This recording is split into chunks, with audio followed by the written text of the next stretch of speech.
सेवा प्रणालियों में वर्णन किया गया कि त्रिभंग लली श्याम सुंदर, उनकी सेवा तो सहचरी भाव में करनी चाहिए, उनकी सेवा तो गोपी भाव में करनी चाहिए, परंतु लड्डू गोपाल और श्रीनाथ जी, इनकी सेवा तो यशोदा के भाव से करनी चाहिए। आप मैया हो, जो आपके लाला हैं, वही भाव से आपको सेवा करनी पड़े। कालांतर में अजब कुमारी नाम की एक भगवान की भक्त भई, मेवाड़ के राजघराने की बालिका अजब कुमारी। वो अजब कुमारी जब गोवर्धन आई और वाने श्रीनाथ जी को जब यहां दर्शन किया, लौट करके गई, तो फिर उसको कुछ भाया ही नहीं। रोज बुखार चढ़ जाता, भूख प्यास का कोई पता नहीं, सोने की कोई अता पता नहीं, बस 24 घंटा गिरिराज जी का स्मरण करती रहती। तब उसके पिताजी ने उससे पूछा कि तुम कैसे ठीक होगी, तुम्हारे वैद्य भी आते हैं, औषधियां भी देते, तुम ठीक ही नहीं होती हो। तब उसने कहा, पिताजी मुझे ठीक करने की औषधि तो ब्रजमंडल में श्रीनाथ जी हैं, आप उनके चरण में मुझे छोड़ दो, उनको निहारूंगी, मैं ठीक हो जाऊंगी। तब राजा ने कही, बोले सब तेरी बातें मान लूंगा, लेकिन यह बात स्वीकार नहीं है, मैं ब्रज नहीं जाने दूंगा।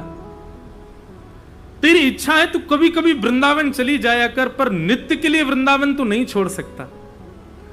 तब अजब कुमारी ने मन बनाया कि पिताजी तो नहीं मान रहे, अब ठाकुर जी को रिझाऊं। तो जब अजब कुमारी गोवर्धन आई 4 दिन के लिए, तो ठाकुर जी की सेवादारों से उसने कहा, मुझे कोई सेवा दे दो। मंदिर के अधिकारियों ने कहा, मंदिर में सब पुरुष सेवा करते हैं, अब तुमको क्या सेवा दें। तब एक अधिकारी जी ने सुना, उन्होंने कहा, तुम राजघराने की हो, चौसर खेलना आता है तुमको? बोले हाँ आता है, बहुत अच्छा आता है। वो तुम ठाकुर जी को चौसर खिलाया करो। तो अजब कुमारी श्रीनाथ जी के सामने बैठती और एक बार चाल चलती अपनी तरफ से, और चाल चलने के बाद फिर ठाकुर जी अब आपकी चाल चलती हूं, और फिर ठाकुर जी की चाल चलती, ठाकुर जी के सामने खेलती। लेकिन अजब कुमारी इतनी निपुण थी खेलने में, ठाकुर जी श्रीनाथ जी को वास्तव में मंदिर में खड़े खड़े पसीने आ जाते थे जब अजब कुमारी चाल चलती थी। ठाकुर जी के नेत्रों में भय दिखाई देता था, उनके होठ कांपते थे, बोले अब हराई, अब अम्मो हरा देगी जे। लेकिन अजब कुमारी क्या करती थी, जैसे ही वो जीतने वाली होती थी, ऐसी चाल चलती थी कि ठाकुर जी जीत जाते थे, वो हार जाती थी। और उस चाल को, उस भाव को देख करके श्रीनाथ जी रीझ जाते थे उससे। जैसे ही ठाकुर जी की जीत होती, तो कभी तो ठाकुर जी की माला गिर जाती, कभी ठाकुर जी की वंशी जी नीचे आ जाती, और सब ताली बजाते, ठाकुर जी जीत गए, ठाकुर जी जीत गए। लेकिन नीची नजर करके अजब कुमारी ठाकुर जी को देखती, बोले जिताया मैंने, भूलना नहीं, जीते नहीं हो आप, मैंने जिताया है आपको। अंतिम दिन था, आज अजब कुमारी को वापस मेवाड़ जाना है। 3 दिन से रोज ठाकुर जी जीत रहे हैं। आज अजब कुमारी रो रही थी सुबह से ही, उसको जाना है वापस। आज किसी ने कह दिया, बोले आज तो श्रेष्ठ प्रतियोगिता होगी, आज जो जीतेगा वो संपूर्ण खेलन को विजयी मानो जाएगा। अजब कुमारी पहले बोली, आज नहीं जीतने दूंगी आपको। तो मानो ऐसा लगे श्रीनाथ जी अंदर से यूं कर रहे हैं, आज वो जिताई दियो, लेकिन खड़े हो जाए यूं ही। अजब कुमारी ने चाल चलना शुरू किया और चाल चले, लेकिन आज अजब कुमारी लाल नेत्र पड़े, वो ठाकुर जी को ऐसे देख रही है क्रोध में भर के, और वो ठाकुर जी की बाजी आने ही ना दे। ऐसी चाल चले, ऐसी चाल चले, ठाकुर जी के पसीना छूट गए, सबरे वस्त्र गीले पड़ गए पसीना के कारण। बोले आज ना जीतन देगी मोह। तो मानो ठाकुर जी और उसने नेत्रों से बात कर ली। ठाकुर जी बोले तेरे पाम पर मुझे जिताए दे। अजब कुमारी बोली मेरी एक बात माननी पड़ेगी। बोले तू जो कहेगी सो मानूंगा, तू पहले जिताए दे। बोले पहले जिता दूंगी मैं आपको, लेकिन जीत के बाद वचन के पक्के रहना, जो मांगूंगी सो दोगे। श्रीनाथ जी बोले जो मांगेगी सो देंगे, तू जिताए दे। और अजब कुमारी जीत रही थी, लेकिन फिर भी उसने अंत में ठाकुर जी को जिता दिया। सब जगह जय जयकार होने लगी, गिरिराज धरण की जय, गोवर्धन नाथ की जय, श्रीनाथ प्यारे की जय। अजब कुमारी बोली अब मेरा वरदान पूर्ण करो। ठाकुर जी इशारों में ही चर्चा कर रहे हैं, क्या चाहिए बताओ। बोले जो मांगूंगी सो दोगे।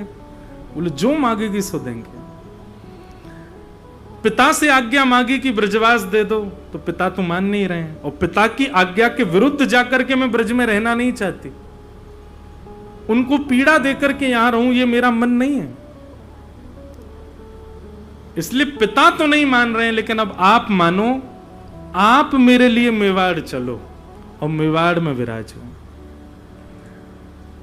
ठाकुर जी बोले, तेने तो सब जगह जिताए के मुंह को हराए दियो, तेने मेरो ब्रज छुड़वाए दियो, पीछे मत हटियो, ठाकुर जी वचन दिया है आपने। और ऐसा कहकर के अजब कुमारी तो चली गई।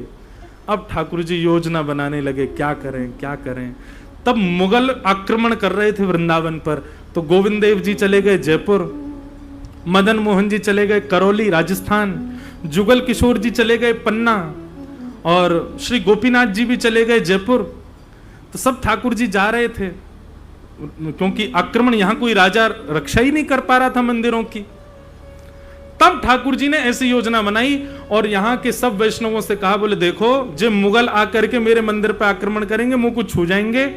सब ने कही, बोले ठाकुर जी आप परमात्मा हो, परब्रह्म हो, मुगलों को चुटकी बजाए तो खत्म हो जाएंगे। ठाकुर जी बोले, ये कलयुग है, कलयुग में मैं भक्त के अधीन रहता हूं, वो खवाएगो तो खाऊंगो, वो सुवाएगो तो सोऊंगो, वो चलाएगो तो चलूंगो, वो स्नान कराएगो तो करूंगो, वो श्रृंगार करेगो तो धराऊंगो, अपनी इच्छा से कुछ नहीं। कलयुग में ठाकुर जी मेरी और आपकी इच्छा से रहते हैं। कभी कभी तो लगता है हम भक्त हैं कि वो भक्त हैं हमारे। ठाकुर जी बोले, मेरी इच्छा नहीं चलेगी। तब सबने विचार किया क्या करें। तब ठाकुर जी को ले जाने की योजना बताई। भैंसा पे बैठ के श्रीनाथ जी गए। तोड़ का कौन सा धनो, तोड़ को धनो, वहां गए ठाकुर जी। टेंटी को अचार पायो, बड़ी सुंदर कथा एक दिन सुनाऊंगा मैं। और बहाना तो बनाया मुगलों का, लेकिन ठाकुर जी अजब कुमारी के लिए मेवाड़ में विराजमान हो गए, और आज भी ठाकुर जी मेवाड़ में विराजमान है। बोलो श्रीनाथ प्यारे की। तो ऐसे हमारे श्रीनाथ जी, ऐसे हमारे श्री गोवर्धन नाथ जी, वो आज विराजमान हैं। इस बार श्री गिरधर लाल जी का जो जन्मोत्सव है 11 से 17 जनवरी 2025, छठवां जन्मोत्सव, वो नाथ द्वार में ही है ठाकुर जी का। और हर वर्ष हमारे चित्र विचित्र महाराज जी आते हैं ठाकुर जी को लाड़ लड़ावे। या बार भी आनो तो पड़ेगो इनको, और या बार हमारी दीदी भी आएंगी ठाकुर जी को आनंद करावे के काजे। तो ऐसे हमारे श्री गोवर्धन नाथ जी श्रीनाथ जी में विराजमान भय हैं। बोलो श्रीनाथ प्यारे की। ऐसे गिरिराज जी की शरण में अब कथा शुरू करें। 8:30 बज गए। सच्चिदानंद रूपाय विश्वोत्पत्त्यादि हेतवे तापत्रय विनाशाय श्री कृष्णाय वयं नमः। सच्चिदानंद रूपाय। अब हम 5 मिनट थोड़ा कुछ महात्म कह के और फिर सत्यनिधिन को प्रणाम करके कथा को विराम देंगे। ठाकुर जी के 3 रूप हैं, सत्य, चित्त और आनंद। बंधुओं, एक ब्रजवासी के द्वारा बताई गई यह श्लोक की व्याख्या सुनो, कितनी सुंदर। उनने मुंह को ही सुनाई। सच्चिदानंद रूपाय। बोले लाला, ये सत्य चित्त आनंद रूप कौन से हैं ठाकुर जी के? मन के आप बताओ। तब वे कह रहे हैं कि ठाकुर जी को सत्स्वरूप है यमुना जी। ये ठाकुर जी को सत्स्वरूप है, अनादि है यमुना जी, आज की नहीं, अनादि हैं, सत्य हैं। तो ठाकुर जी को सत्स्वरूप वृंदावन में श्री जमुना जी, ठाकुर जी को चैतन्य स्वरूप ब्रजमंडल में यहां के ब्रजवासी। आप हमारी बात बिल्कुल सत्य मान लीजिए, आप किसी भी ब्रजवासी को एक बार कृष्ण मान करके देख तो लीजिए, आपको कुछ तो अनुभव होगा। और चाहे वो ब्रजवासी कैसे हो क्यों ना हो, कितनों अल्लड़ हो, कितनों गलत बोल रहे हो, कितनों कछु कर रहे हो, आप वहां में एक बार कृष्ण की भावना रख के देखो, आपको अनुभव होगा। और ये बात मैं निश्चित कह रहा हूं। ठाकुर जी को चैतन्य स्वरूप कौन है ब्रजमंडल में? ब्रजवासी। व्रजवासी वल्लभ सदा मेरे जीवन प्राण, इनको नाही बिसारियो मोहे नंद बाबा की आन। ठाकुर जी नंद बाबा की सौगंध खा के कह रहे हैं, मैं सबको भूल जाऊंगा लेकिन ब्रजवासी इनको कभी ना भूल सकूं। इतने प्रिय हैं ठाकुर जी को ब्रजवासी। तो ब्रजवासी ठाकुर जी के चैतन्य स्वरूप, यमुना जी ठाकुर जी की सत स्वरूप, और श्री वृंदावन धाम ठाकुर जी को आनंद स्वरूप, सच्चिदानंद रूपाय।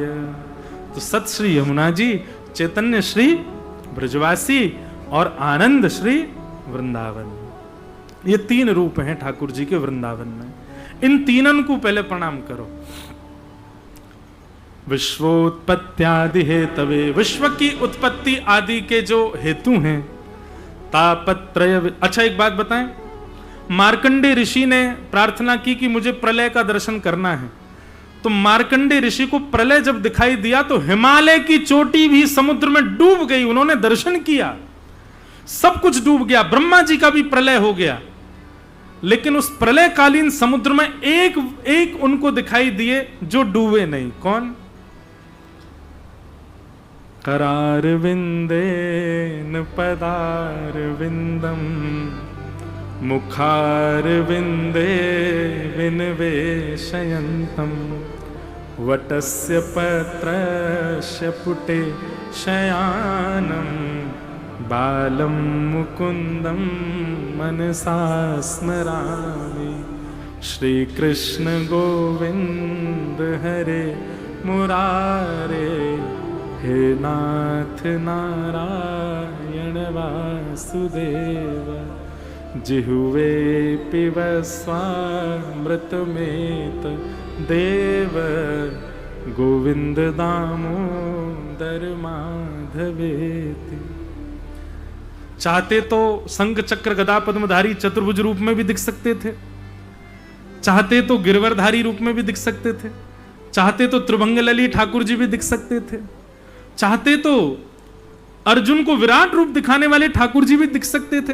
अरे भाई, जब व्यक्ति को अपनी सत्ता दिखानी होती है ना, तो वो अपने सर्वश्रेष्ठ रूप में प्रकट होता है। लड़की वाले देखने आ जाएं तो लड़का कितना ही बुरा हो फेयर एंड लवली जरूर लगाता है, वादना वो वाला कुर्ता पहन के आएगा जो सबसे सुंदर हो।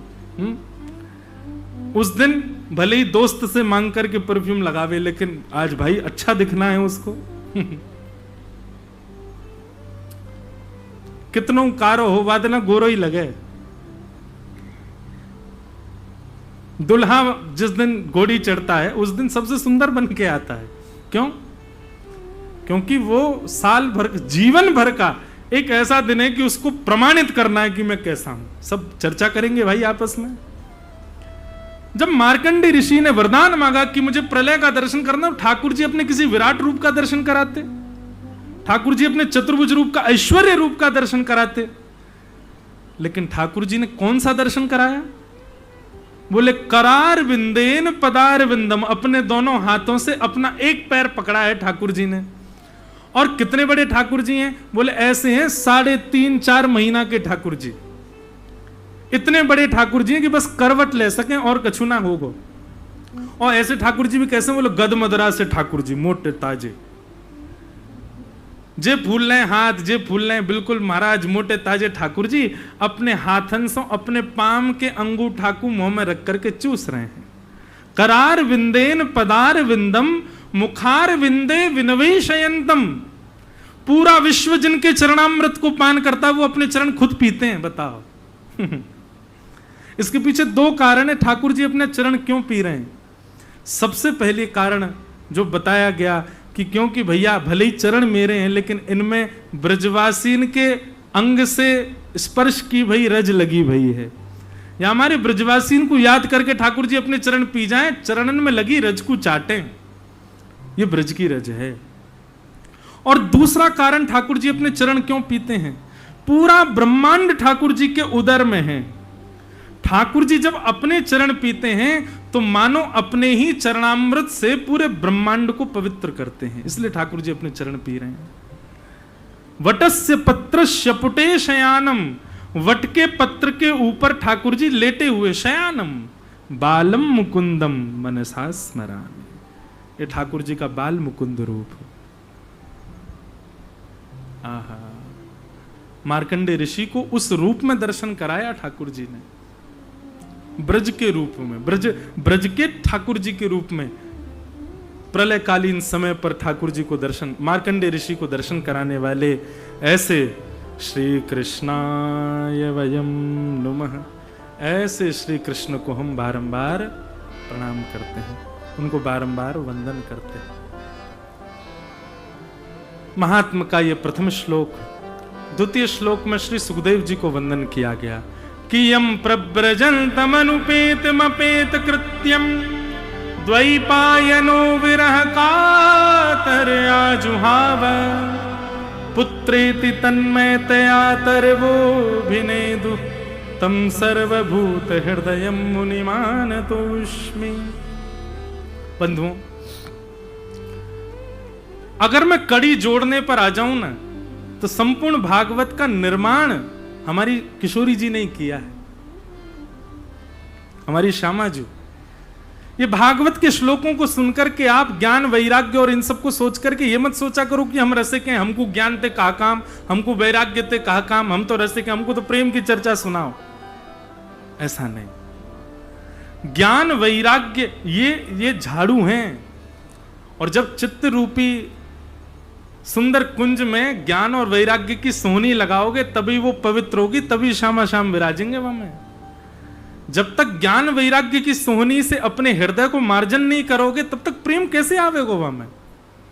इसलिए कभी कभी बीच में अगर क्लिष्ट चर्चा हो कथा की, ज्ञान और वैराग्य की, तो आप लोग ये मत सोचियो कि ब्रज में बैठे हैं ऐसी कठिन चर्चा क्यों।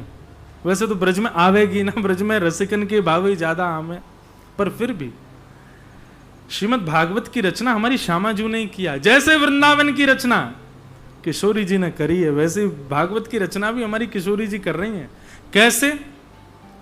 श्री नागरीदास जी का पद है, पद मेरे पास पूर्ण नहीं है, पर उसका एक भाव में सुनाऊं। तरवर छाओ तीर यमुना के सुआ पढ़ावत डोले। नेत्र बंद करके दर्शन करो। तरुवर छाओ, पेड़ सब झुके हुए हैं, उनकी छाया है। कहां पर? तीर यमुना के, यमुना जी के पुलिन पर। और तप्त कांचन गौरांगी हमारी श्यामाजू अपनी भुजा को ऐसे ऊपर करके, वह भुजा के ऊपर एक सुआ, सुआ यानी कि तोता, सुआ पढ़ावत डोले। किशोरी जी वाकु पढ़ा रही हैं। कहां पढ़ा रही हैं?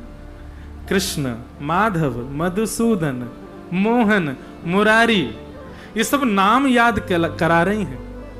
इतना सुंदर पद है, अभी मेरी स्मृति में आपके पास होगा, देखो आ जाए तो अभी सुना दें, नहीं तो कल सुनाएंगे। किशोरी जी ने सुकाचार्य जी को पढ़ाया, उस तोता को पढ़ाया, माधव, मधुसूदन, मुरारी, हरि, सारे नाम याद कराए। तोता ने सारे नाम याद कर लिए। अब किशोरी जी 24 घंटा उससे कहते रहे सुनाते रहो, तो यहां बैठा रहता है किशोरी जी के, और कान में ठाकुर जी के नए नए नाम बताता है। मोहन, और जैसे ही मोहन बोलता है ना, किशोरी जी मोहन, मोहन मतलब सबको मोहित करने वाले, उस रूप का चिंतन करती हैं। तभी वो कहता मदन मोहन। मदन मोहन मतलब इतने सुंदर कि कामदेव भी मूर्छित हो जाए। फिर वो कहता है गिरधर, आहा, ठाकुर जी ने गिरिराज जी धारण किए हैं। गोपाल, गायों के बीच में ठाकुर जी चल रहे हैं। जो जो नाम बोले श्री जी उस रूप का चिंतन करती हैं और भाव में आनंदित हो जाती हैं। पर एक दिन ठाकुर जी जब किशोरी जी से मिलने आए, सब सखीन ने प्रणाम कियो, वह तोता ने प्रणाम नहीं कियो। किशोरी जी ने ठाकुर जी की जावे के बाद कही, अरे तेने श्याम सुंदर को प्रणाम क्यों ना कियो? तब तोता बोलो, कौन श्याम सुंदर? अरे तुमको सुनावे श्याम सुंदर, मधुसूदन, मोहन, मुरारी, सबरे नाम सुनावे, और वही आए, तेने उनको प्रणाम नहीं कियो। तब वो सुख पक्षी बोलो, मैं तो नाम जानू, पर ये नाम है कौन को वाकु थोड़ी जानू मैं। तब किशोरी जी बोली, ओहो, यानी तो रट ली हो है, बस जाने ना है। किशोरी जी बोली, अब तोकू तेरो त्याग करनो पड़ेगो मोकू। वो सुख पक्षी खूब रोयो, हे श्यामाजू आप सब करो पर मेरो त्याग मत करो। किशोरी जी बोली, त्याग नहीं कर रही हूं, पर एक शर्त रख रही हूं। कहा, जब तक या मोहन मधुसूदन मुरारी जो भी तू नाम गावे, जब तक इनको पहचान नहीं जाएगा तब तक मैं तो को स्वीकार नहीं करूंगी। पहले जाके इनको समझ के आ, इनको जान के आ, तब तेरो वर्ण करूंगी मैं, तब तो स्वीकार करूंगी। तब वे सुख पक्षी, ताकि मैं किशोरी जी की पुनः प्राप्ति कर सकूं, वही सुख पक्षी भूमि पर आए और श्री वेदव्यास जी की पत्नी विटिका के गर्भ से उन्होंने जन्म लिया। जन्म लेकर के वेदव्यास जी के द्वारा उन्होंने भागवत जी का श्रवण किया और वही भागवत के द्वारा महादेव से पहले सुना, फिर वेदव्यास जी से अध्ययन किया, श्रवण किया, फिर पठन किया और फिर उसका विचार किया और चिंतन करने के बाद वही कथा सुखदेव जी को सुनाई, परीक्षित जी को सुनाई। परीक्षित को क्यों सुनाई?